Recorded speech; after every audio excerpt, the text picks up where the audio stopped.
Morning kids. Okay, इससे पहले lecture में हमने देखा investment decisions and financing decisions, कैसे डिसीजंस लिए जाते हैं, कैसे जनरल पब्लिक से पैसा वसूल किया जाता है एंड ऑल। चलिए आज हम लोग स्टार्ट करते हैं importance of corporate finance. Importance of corporate finance.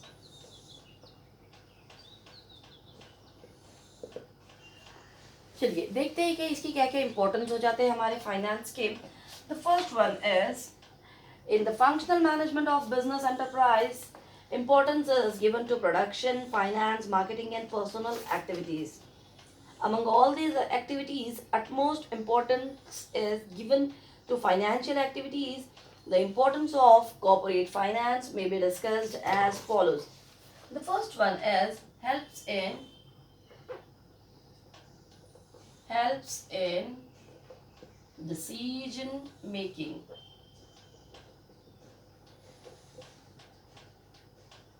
चलिए देखते हैं।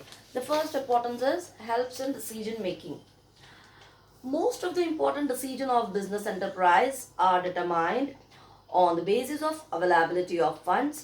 It is difficult to perform any function of business enterprises independently without finance. Yes, अगर हम बात करते हैं the first one is helps in decision making. So I told you guys that finance plays very important role in each and every we can say business enterprise or blah blah things. I told you that finance acts as blood of your business, है ना? I told you that finance acts as a blood of your business. As we can say, without blood human body can't function properly. Same way guys, without blood या we can say without finance business भी अच्छी तरह से नहीं चल सकता है या ऑपरेट नहीं हो सकता है. That's why it is a essential we can say ingredient या it is a essential thing in business कि without finance you are not able to run handle और manage your business in proper way, in smooth way या in appropriate way. बात करते हैं profitability. There may be number of I am sorry, every decision in the business is needed to be taken keeping in view of its impact on profitability. There may be number of alternatives, but the management is required to select the best one which will enhance profitability. Business organizations can give green signal to the project only when it is financially viable. Thus, corporate finance plays a significant role in decision making process. Yes, as I told you that we can say financing decisions हमने देख लिए, investment decisions हमने देख लिए. तो ये अभी हम लोग इन्वेस्टमेंट डिसीजन वाला पॉइंट ही डिस्कस कर रहे हैं. कैसे कि इट्स ओके कि आपने share holders, debenture holders, market से बहुत सारा पैसा उठा लिया. Now the next step is which is very important, how to utilise that fund so that कि आप आपकी गुडविल मेंटेन रख सकते हो प्लस आप रिटर्न्स देने के वी कैन से फ्यूचर में लोगों को रिटर्न्स इजीली या अच्छे से दे पाओ. ये सारे जो डिसीजंस हो जाते हैं बच्चों, इन्हें ही हम बोल देंगे हेल्प्स इन डिसीजन मेकिंग. ठीक है, एक जो पर्टिकुलर फाइनेंस मैनेजर रहेगा उसने सिर्फ लोगों से पैसा नहीं उठाना है, बदले में लोगों को रिटर्न्स कैसे दे, कंपनी को मेंटेन कैसे रखे, कैसे we can say profit achieve करे एंड ऑल, ये सारी चीज़ों में मदद वो करता है. इसीलिए इसका फर्स्ट इंपॉर्टेंस बन जाता है हेल्प्स इन डिसीजन मेकिंग. पैसे अगर है तो उसको यूटिलाइजेशन करना भी इजीली और अच्छे से आना चाहिए. This is your first one, that is the helps in decision making. Move on toward the next one guys, which is your second one, helps in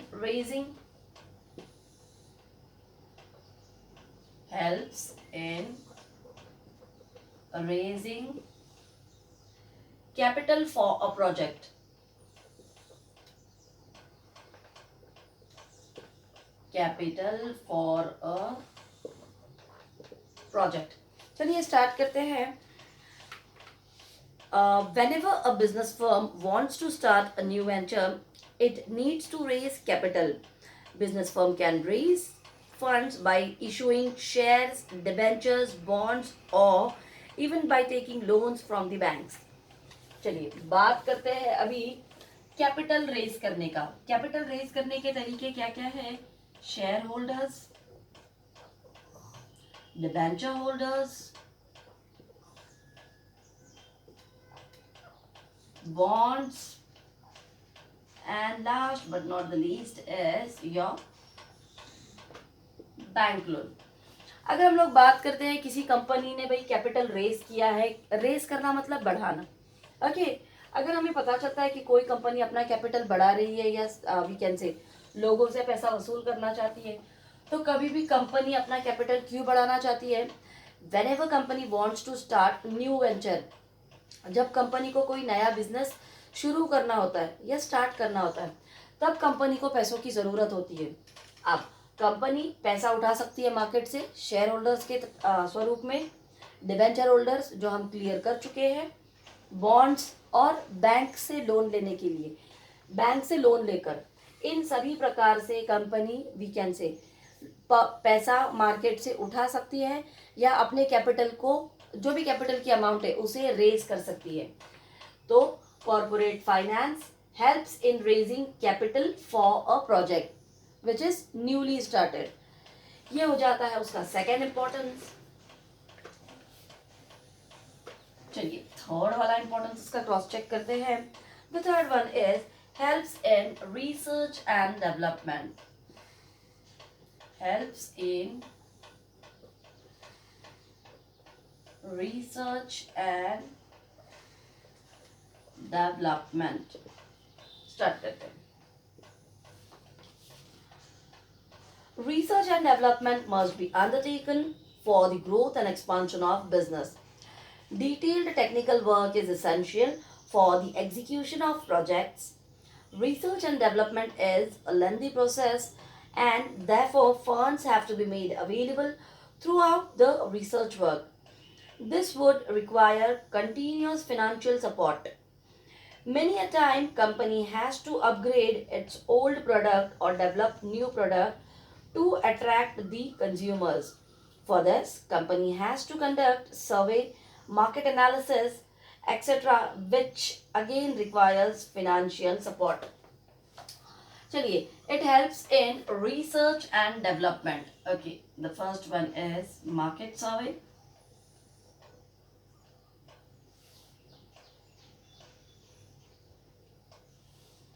और एनालिसिस.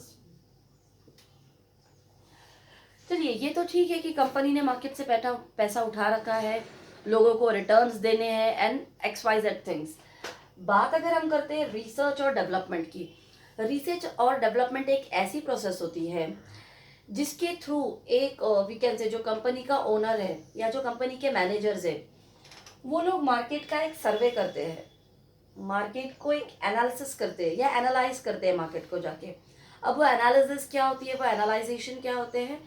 वो चीज़ होती है बच्चों कि मार्केट में आपके प्रोडक्ट्स को कितना डिमांड है, आपके share holders, debenture holders market में आपके बारे में क्या चीज़ें सोचते हैं, क्या क्या रूमर्स, क्या क्या अफवाहें मार्केट में आपके नाम से चल रही है, आपकी कंपनी की पोजीशन अच्छी है या बुरी है. ये सारे झमेले आपको कौन बता देगा? ये सारे झमेले आपको बता देगा आपका ये रिसर्च और डेवलपमेंट वाला फंडा, जिसकी वजह से अगर आपको मार्केट की डिमांड और सप्लाई की नॉलेज है कि जो भी प्रोडक्ट आप मार्केट में वी कैन से प्रेजेंट करते हो, लोग उसको कितना पसंद करते हैं, कितना वी कैन से वो प्रोडक्ट लोगों को पसंद आता है, मार्केट में आपकी गुडविल कितनी है, इन सारे चीज़ों को देखते हुए आप लोग समझ सकते हो कि आपकी कंपनी ग्रो कर रही है या नहीं. ये सारी चीज़ों के लिए we can say research and development will help over here the businessman, the manager या the finance manager helps in research and development to in surveying the market or to analyze the market structure. Clear है? इन सभी चीज़ों में कौन मदद करता है आपको? इन सभी चीज़ों में आपकी मदद कर देता है वी कैन से एक रिसर्च और डेवलपमेंट वाला फंडा, जिसकी वजह से you will be able to we can say कि आपकी मार्केट में पोजीशन क्या है, गुडविल कितनी है एंड ऑल।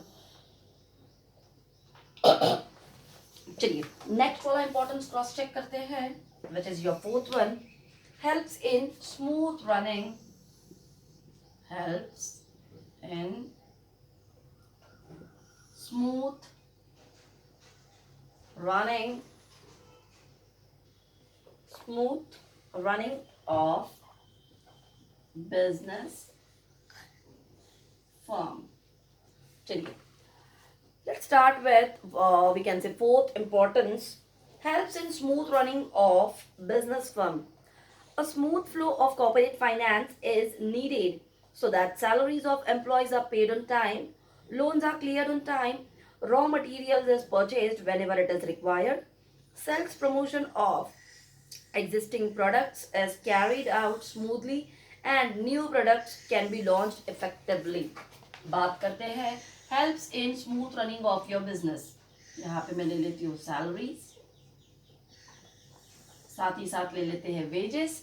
ओके, यहाँ पे आ जाता है मेरा सैलरीज, उसके बाद में loans, advances, raw material,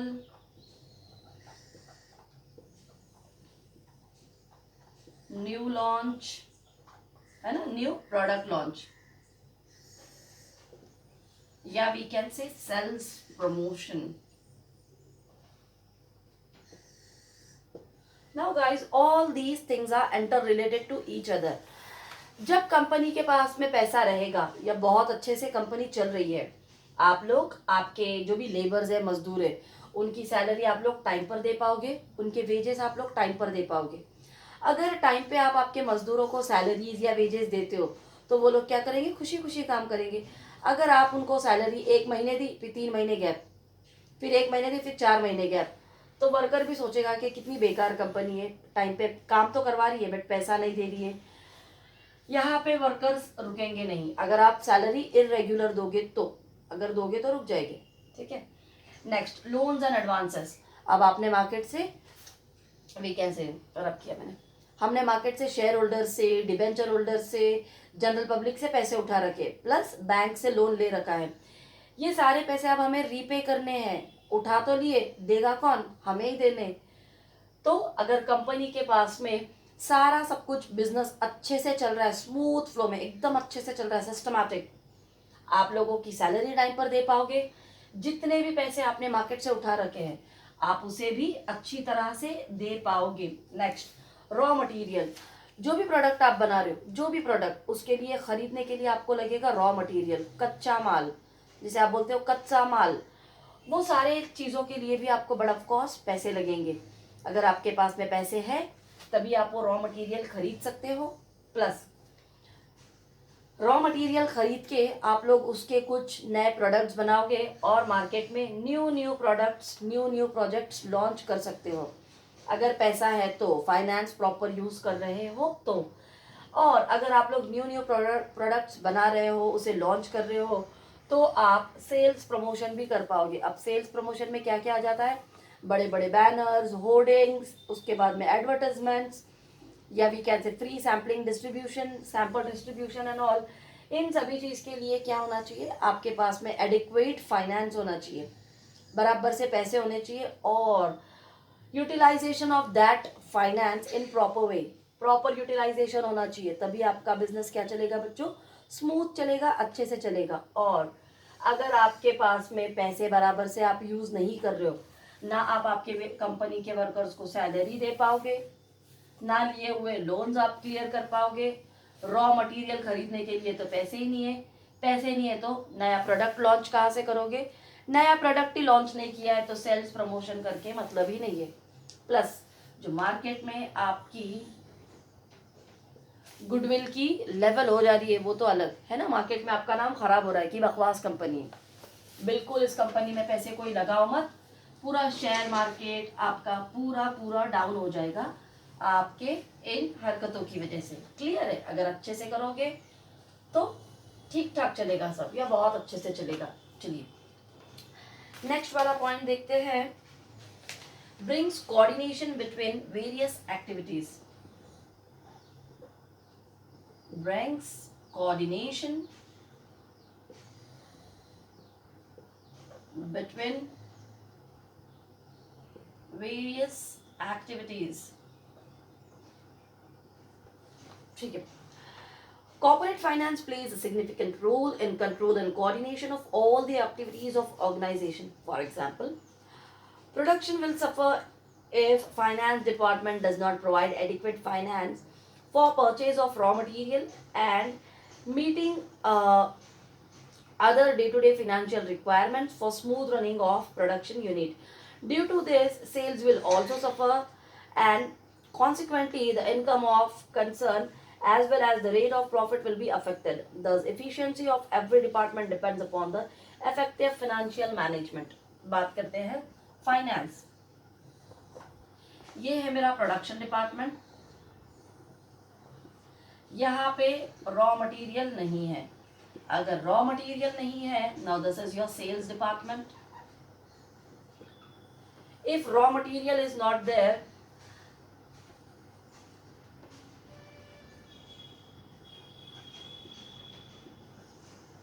raw material is not there, तो आपके पास में सेल करने के लिए कुछ भी नहीं रहेगा. अगर आपके पास में सेल करने को कुछ नहीं रहेगा, कंपनी को प्रॉफिट ही अचीव नहीं हो पाएगा. प्रॉफिट अचीव नहीं हो पाएगा, आप लोगों के रिटर्न्स ठीक तरह से नहीं दे पाओगे और कंपनी की जो गुडविल है वो मार्केट में बिल्कुल ही नहीं रहेगी. Clear? Brings coordination between various activities. Finance plays very important role. Okay, if you are having adequate amount of finance, तो you'll be able to purchase raw material. और अगर फाइनेंस आपके पास में नहीं है तो आप रॉ मटेरियल ही नहीं खरीद पाओगे. प्रोडक्शन डिपार्टमेंट को आपने टाइम पे रॉ मटेरियल नहीं दिया, वो उससे फिनिश्ड गुड्स या जो भी प्रोडक्ट है वो नहीं बना पाएंगे. नहीं बना पाएंगे तो सेल्स डिपार्टमेंट कुछ बेचेगा क्या? है ना. They are having nothing to sell in market. तो वो लोग बेचेंगे ही नहीं.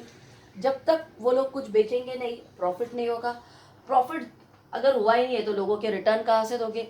रिटर्न ही नहीं हुआ है तो मार्केट में आपका नाम क्या है? खराब खराब और खराब होता चला जा रहा है. This is your, we can say, fifth importance. Move on toward the next one.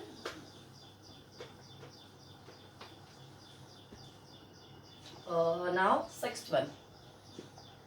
Promotes expansion and diversification. Promotes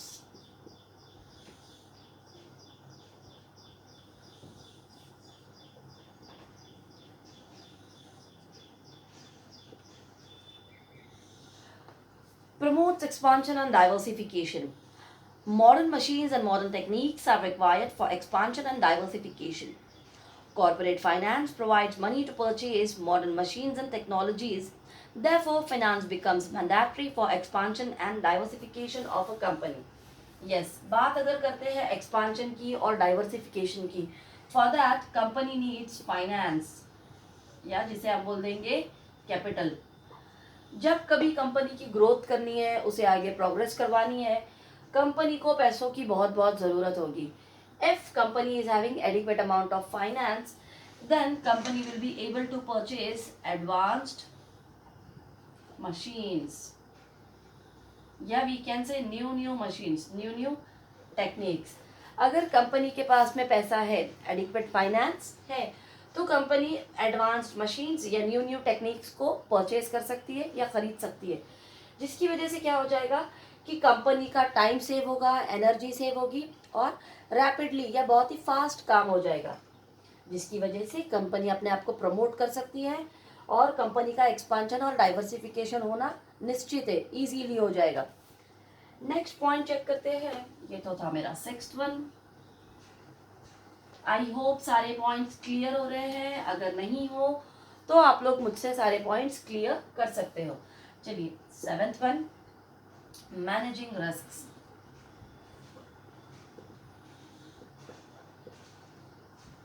चलिए, company has to manage several risks such as sudden fall in sales, loss due to natural calamity, loss due to strikes. Company needs financial aid to manage such risks.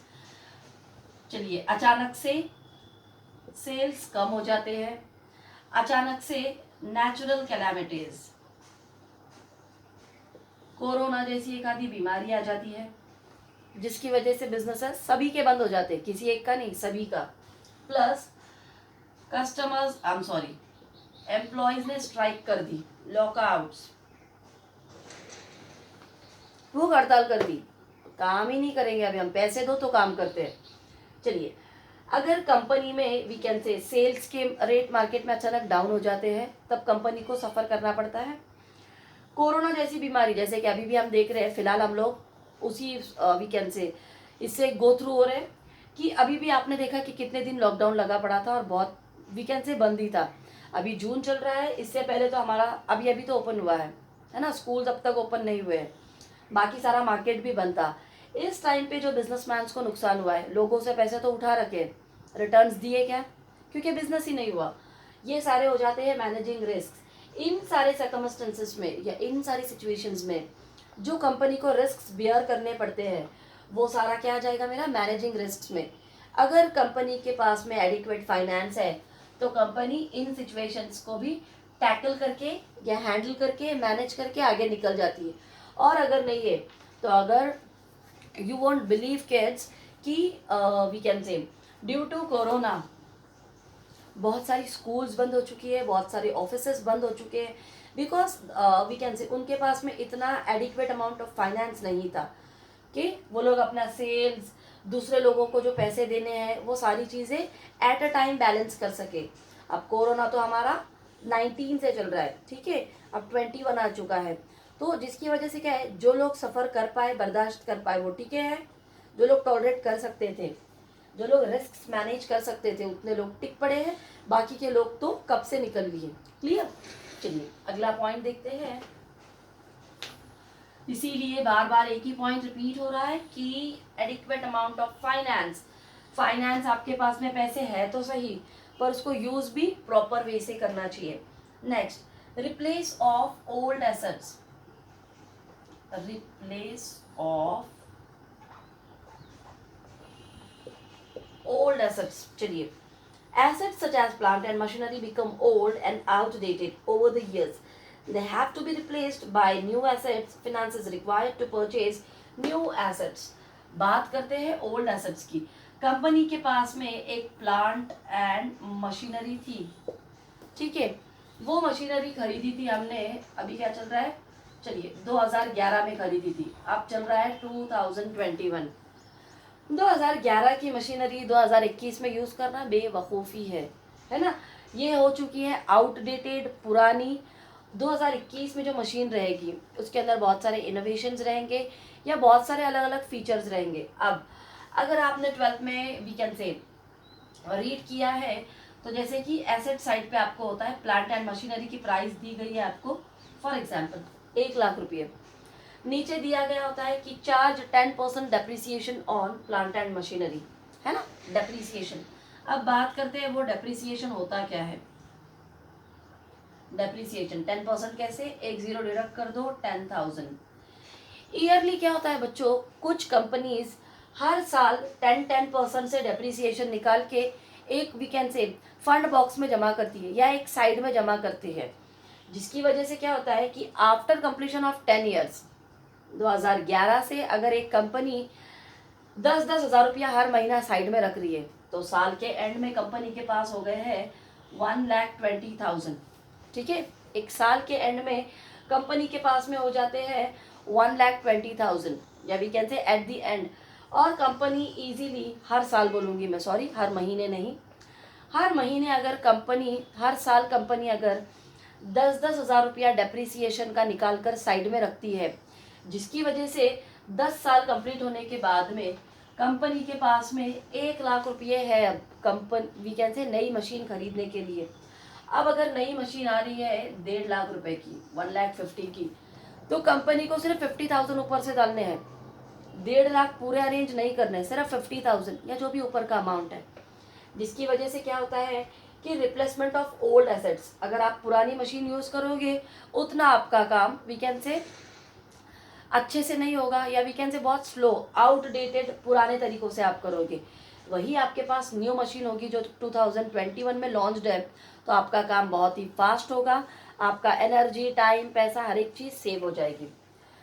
ये था मेरा, इसीलिए अगर आप लोग देखते हो कि एसेट साइड पे डेप्रिसिएशन चार्ज कर रखी होती है, उसके पीछे रीजन ये होता है बच्चों कि कुछ कुछ कंपनीज पहले से ही पैसे साइड में जोड़ना स्टार्ट कर देती है।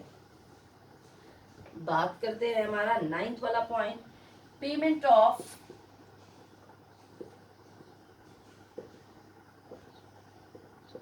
Dividend interest. चलिए बात आ गई जिन लोगों से पैसे ले रखे थे उन्हें पैसे रिटर्न देने की। Finance is needed to pay dividends to shareholders, interest to creditors and bank. जिन जिन लोगों से आपने पैसे ले रखे हैं, अब बात आती है उन्हें पैसे देने की। किन से लिए थे आपने? बैंक से लिए थे, चलो बैंक वालों का इंटरेस्ट दो। शेयर होल्डर से लिए थे, चलो उनको रिटर्न्स दो। डिबेंचर होल्डर से लिए थे, चलो उनके रिटर्न्स दो। अब बात आती है सभी को पैसे देने की। इन सभी को पैसे आप कब दे पाओगे? जब आपके पास पैसे होंगे, और अगर नहीं होंगे तो देखो, that is your lookout then. Next, the last point is payment of taxes and fees. Payment of taxes या fees. Company has to pay taxes to governments such as income tax, goods service tax जो कि हमारी GST है, and fees to registrar of companies on various occasions. Finance is needed for paying these taxes and fees. चलिए बात करते हैं taxes and fees की। Income tax, GST ये बन जाता है मेरे लिए गुड्स सर्विस टैक्स, और रजिस्ट्रार ऑफ कंपनीज को कुछ टैक्सेस। चलिए जितने भी बिजनेसमैन हैं उन्हें they have to pay we can say income tax to the government, GST goods service tax जो कि अभी वी कैन से चल रहा है ट्रेंड में, GST पे करते हैं। इससे पहले हम लोग पे करते थे वैल्यू एडेड टैक्स जिसे वैट कहा जाता था। चलिए इनकम टैक्स, जितनी भी इनकम हमारे इंडियन बिजनेसमैन अर्न करते हैं उसके ऊपर they have to pay certain amount to government in terms of income tax. Income tax के स्वरूप में उन्हें अपनी इनकम के ऊपर कुछ तो भी परसेंटेजेस के हिसाब से टैक्सेस पे करने होते हैं। GST गुड्स और services tax, registration, in short सारे गवर्नमेंट के टैक्सेस जो भी पे करने हैं उन सभी को पे करने के भी लिए क्या होना चाहिए? You have to have adequate amount of finance with you. चलिए इंपॉर्टेंस ऑफ फाइनेंस में भी आज के लिए इतना ही, अगला हम नेक्स्ट लेक्चर में देखते हैं। Thank you so much.